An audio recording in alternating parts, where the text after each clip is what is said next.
Thanks for joining us on the program, everyone. After 6 months of emergency rule, Rivers State is at a turning point. President Tinubu, cutting short his foreign trip, has now declared an end to the emergency, restoring Governor Siminalayi Fubara, his deputy, and the State House of Assembly to office effective tomorrow. That's September 18th. The president defended the proclamation, citing paralysis of governance, legislative gridlock, vandalism of critical economic assets, and even a Supreme Court ruling that there was no government in Rivers. He now insists the extraordinary measures have restored order and paved the way for reconciliation. But questions linger. Was the state of emergency a constitutional necessity or a political hatchet job, as opposition leaders allege? Did the 6 months under Vice Admiral Ibok Tibas leave Rivers better off, or has it further weakened democratic institutions? And crucially, as Governor Fubara returns, will he wield real power or resume office constrained by political compromises and rival power blocks? Big questions tonight. We're joined by Marvin Yobana, who's former African representative at the World Assembly of Youth, former chairman of Kana local government area, was one of the local government leaders who emerged under Governor Fubara before the crisis and has been a vocal voice through these turbulent months. Tonight, we ask, what next for Rivers? Mr. Yobana, thank you for joining us on the program. You've heard the president again lay out his reasons. He's talked about legislative paralysis, vandalism, and Supreme Court ruling. Looking back now, 6 months after, do you consider this proclamation a constitutional necessity, or, as many in the opposition argued, a political hijack to weaken Governor Fubara? Well, thank you very much for having me. Good evening, viewers. First of all, let me say I want to use this medium to thank Mr. President for ensuring that the 6 months he kept to time, because there's nothing like democratic governance in any part of the country if a military man or somebody who was not elected holds helm for 6 months. But I think that the decision of Mr. President, from what he has already laid out as the reasons, was what I would prefer to call a doctrine of necessity. A doctrine of necessity because the political squabbles in Rivers State was actually snuffing out the political life in Rivers State and drowning economic activities, despite the governor's resilience in ensuring that projects were going on. And we were at a long job at that particular time, where the legislative arm of government and the executive arm of government could not meet eye to eye. So Mr. President, being the father of the nation, did what he thought was needful to bring peace. And I want to thank all the actors, the FCT minister, the governor, for towing that part of peace and sustainable development for Rivers State. I think that what has happened in Rivers State is an eye-opener and is a lesson to all of us who are democratic watchers to know that we should not. I was hoping we could talk about, yes, I can. I just wanted to butt in quickly to talk about the path of peace that you mentioned, because we heard Mr. President praise what he called a new spirit of understanding among river stakeholders. From what you see on the ground, are the divides really healing, or it's just a cover-up? Well, there is no real divide, so to speak. We are all Rivers people. And the governor did make it very clear when he held several meetings with his supporters to say, look, there's no victor and there's no vanquish. In this thing, we are all one. We are all Rivers State people. And whatever he was doing is for the interest and progress and development of the state. So if we believe in what he was doing, we should accept the peace, hook, line, and sinker. There was no need for any division. And I don't think that there is a division as I speak to you today. The governor has agreed to all the terms and conditions and all the agreements that has been kept. Trust me, not many people will believe you, Mr. Yobana, that there was no real divide. I remember the last time you joined us, you also spoke of reconciliation between Fubara and Wike. But you possibly believe that the state is truly back on the path to stability, and time will tell. But there are some who strongly believe also that this is perhaps just a fragile pause before another round of crisis, because they say it's a marriage of convenience when you see how things have played out in the past months. Well, you cannot rule out the fact that it's not everybody who will be in agreement with the kind of peace and agreement we have. But you know, those who seek peace means well for the state. So the governor means well for the state. The FCT minister has told that part of peace. All the political actors have agreed to the peace that the president brokered. And I think that we need to sustain that peace. We should not do anything that will derail that peace process. The governor was elected to serve the people, and that is what he is going to do. So it doesn't matter who accepts it or not. We think we have passed that phase and we need to move on. But what practical steps must both camps take now, starting this week, to really prove that they are serious about this peace? Well, the practical steps to be taken have been worked out by the leader of the state and the FCT minister, and that is political. In terms of governance, there is the executive arm of government, the legislative arm of government to function. And what I will say is that cooperation, that cordial relationship should be there to move the state forward between the legislative arm and the executive arm of government. And I also want to use this opportunity to commend the National Assembly under the leadership of Senator Obut Akpabio, who graciously cooperated with the presidency to ensure that this state of emergency was called off at this time, because Nigerians, we are really tired of this kind of thing. You might be trying to do something that is good, but if you don't know the way you do it, it might turn out to be bad. But since the president had adduced his reasons to the Supreme Court judgment and other factors, let us say we have passed that phase, and commend Mr. President for his boldness and for standing firm to ensure that at the expiration of the state of emergency, the governor is restored at midnight today. So all the political actors will take this as a lesson, move forward. We are all brothers. We are all from River State. So we move forward. The electorate will decide what happens in future. Indeed.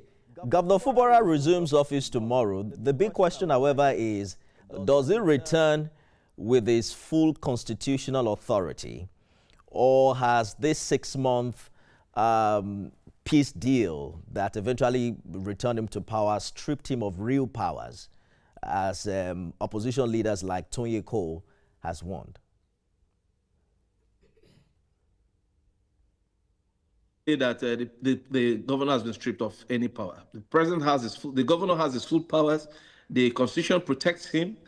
He is the chief security officer of the state, and as enshrined in the constitution, he has all this. He has his immunity as elected governor of the state. The governor is a man of peace, and his dominion as being peaceful cannot be taken for granted. So I don't think that anybody will say his powers has been whittled down. The governor still has his power.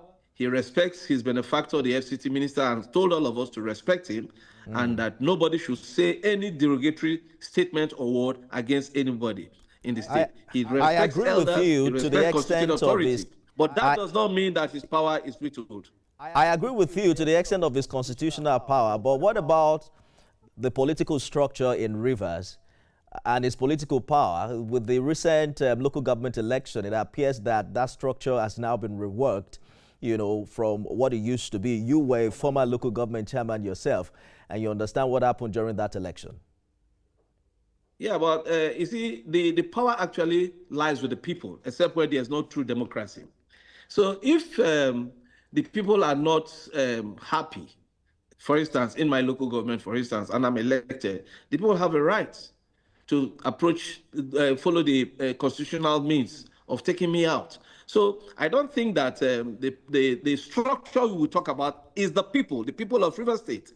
That is the real structure, not those who are elected. Those are just people, administrators who are asked to go and represent the people in different areas. So they are not the structure. The real structure are the people of River State. So no structure was taken from the governor, and I don't think that there's any structure anybody is fighting over. But the Rivers people will decide what structures are they and what do they want to do with those structures. So for me, It's neither here nor there.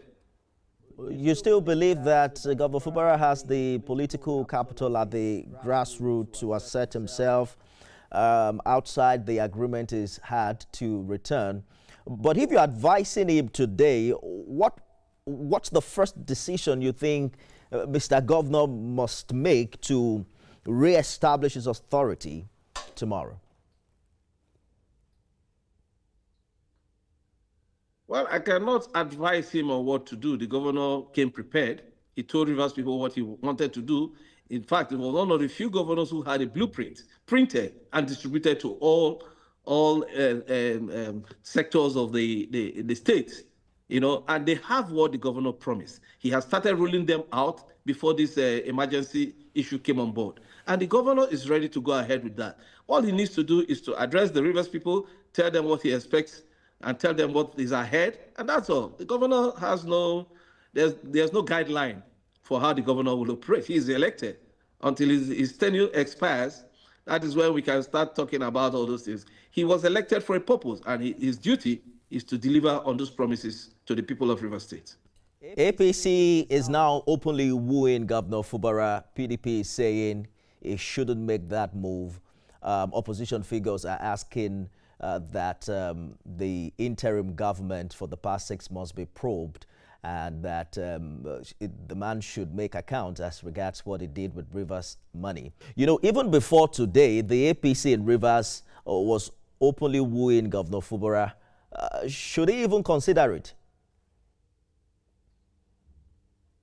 Well, for me, let us look at the demographics. As we speak today in Nigeria, APC controls more states than PDP. PDP is a house divided among itself, and some of them have moved to the SDP. The governor has a structure in Rivers State in terms of the grassroots, the people. He's been loved by the people of Rivers State and beyond. The issue is this: good governance, and delivering good governance to the people. Which variable is more will help the state?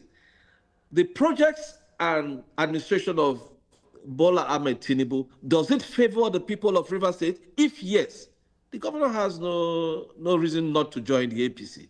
But if the policies and programs of the APC administration of President Bola Ahmed Tinubu does not favor the people of Rivers State, then he has no business in APC.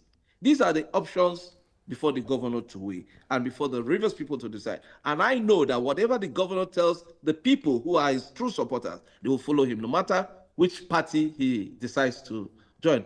But and you know that the governor is not that person who is crazy about elongating his tenure or this and that. He's somebody who just believes in good governance, wants to do his part and leave. So Mr. it depends. I'm hoping that we can actually hit the nail on the head, because it was widely reported that that was part of the deal to have him return, that when he returns as governor, he decomes to the APC. You should be privy to that kind of information. I was not part of the meeting. I don't know what was discussed. But you are in Fubara camp, and you mentioned that he had met with you and told you not to speak against Wike. Yes, he has warned not just me, everybody. He didn't tell you the deal that he signed, you know, so that I can carry all of his supporters along? You are asking question details of something I'm not privy to. But I can say for a certainty and for surety that the governor will not take any step that will be detrimental to the state or the progress of Rivers State. I can tell you that for sure. He's somebody of good conscience. He's an easygoing man who believes in good governance. He respects constituted authorities, but he's a very firm person. So what he doesn't want, you can't force him to do. So I know that whatever decision the governor takes, in due course, he's going to brief us and brief the state. And if in his wisdom, as long as these indices I've put before you are very clear and it will favor the state, we don't have any issue with that. You know, you mentioned the kind of support he enjoyed in the midst of the crisis. Many of those who supported Governor Fubara were against the establishment.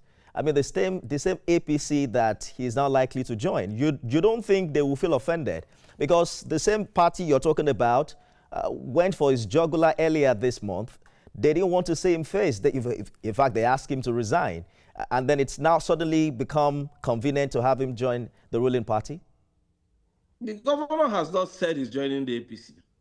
Even the FCT minister, Wike, who is working for the FCT, working for the, what do you call it, the APC administration, did not join. He has not joined the APC. He's still a member of the PDP. So the governor remains a member of the PDP until he makes that decision. And that decision, I've told you the variables that we, as his supporters, will look at. This decision, is it in the best interest of the state?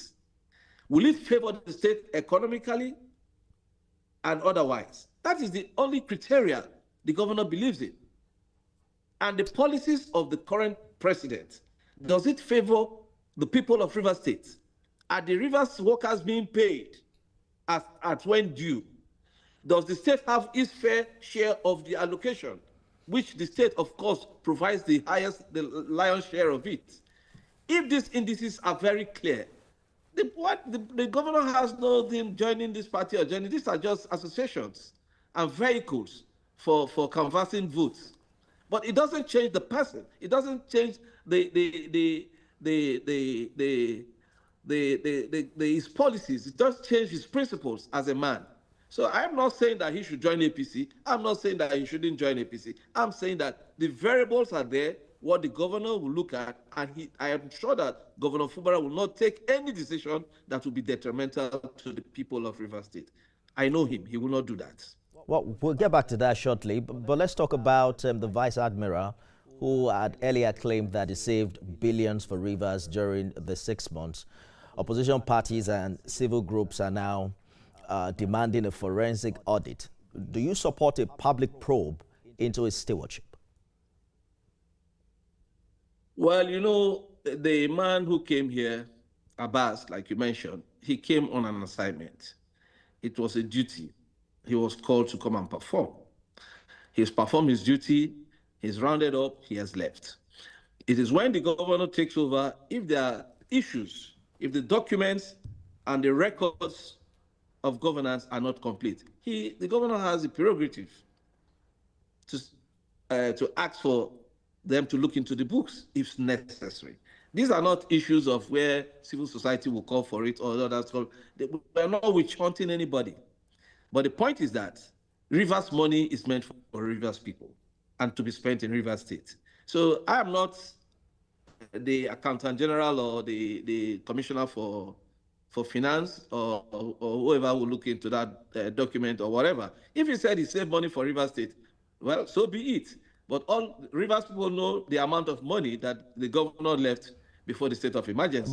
But so for me, I don't want to. You are a critical stakeholder, a political leader, and someone that I believe is close to the grassroots as a former local government chairman yourself. What are the people saying? Do they think he stayed within the caretaker mandate, or they think he overreached by taking decisions that will bind the state beyond his short tenure? Well, that is left for a judicial pronouncement. You know why I say so? The National Assembly went ahead to confirm his nomination and appointment. And that is a proclamation, right? As you do know. It's a subject of law. So I don't know what was his mandate. If I have the document clearly to say these are your boundaries, do not exceed this, then I will say he has overstepped his bounds. I don't know that. So it is left for the governor of Rivers State, when he gets back into office, to say, look, these are the things we don't understand. Come and explain, if necessary. If there are no need for that, then there's no need for it. So anybody talking from any part to say, look, probe him, do this, do that, definitely the government has a responsibility to inform the citizens of what they are doing, because the funds they are spending are taxpayers' money, and they need to be accountable to the people, to the electorate, and the taxpayers. So definitely they are at their right to say, yes, look into these books, but it depends what is in the books. If there's no infraction, why do you look into the books?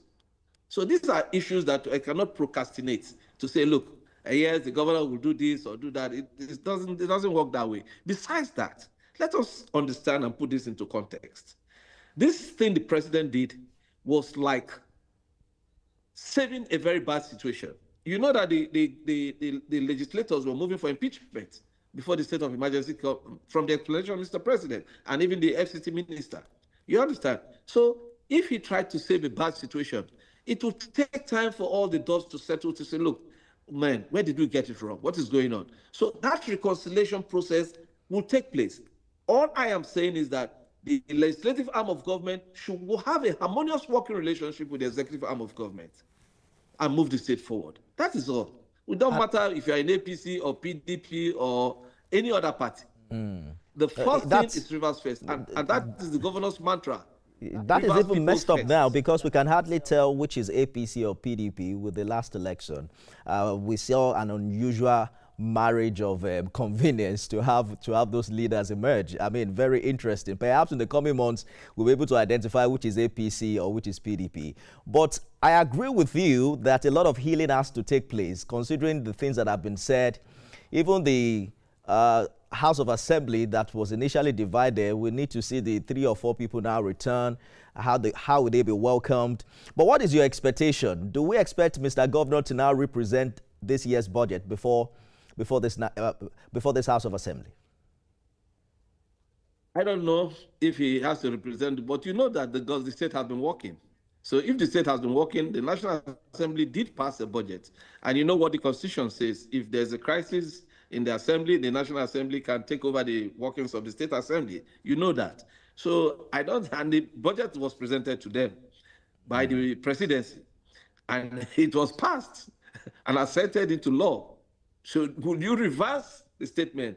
And if in law, if you have already spent something and you go back to court to try to change it, it's just being academic because it cannot be enforced. So I don't think that is necessary. What I think is necessary is for this relationship to come and bond together for just one purpose, for the purpose of the progress, prosperity, and development of Rivers State. And that is that is the big picture we should be looking at. What's your message to Rivers people tonight about how they should hold leaders accountable in this new chapter? Well, I'm very proud to be a Rivers man because the Rivers people are one set of people who are outspoken, who hold you accountable, who call you out in case you do anything that they feel that is wrong. You owe it to them to explain to them. They are very learned, very educated, and very enlightened set of people. And this is why Rivers State is like the heartbeat of the country. So what I can say to the Rivers people is that thank God the governor is back this midnight.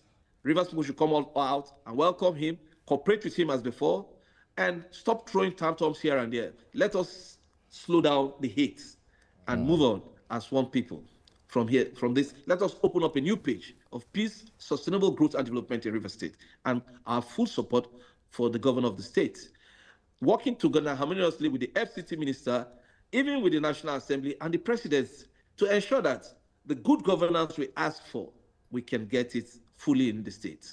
Well, we'll see how that plays out, especially as we count down to the 2027 election. Interesting days ahead. Mervyn Yobana is former local government chairman in Rivers State in Kana local government area. Thank you so much for talking to us.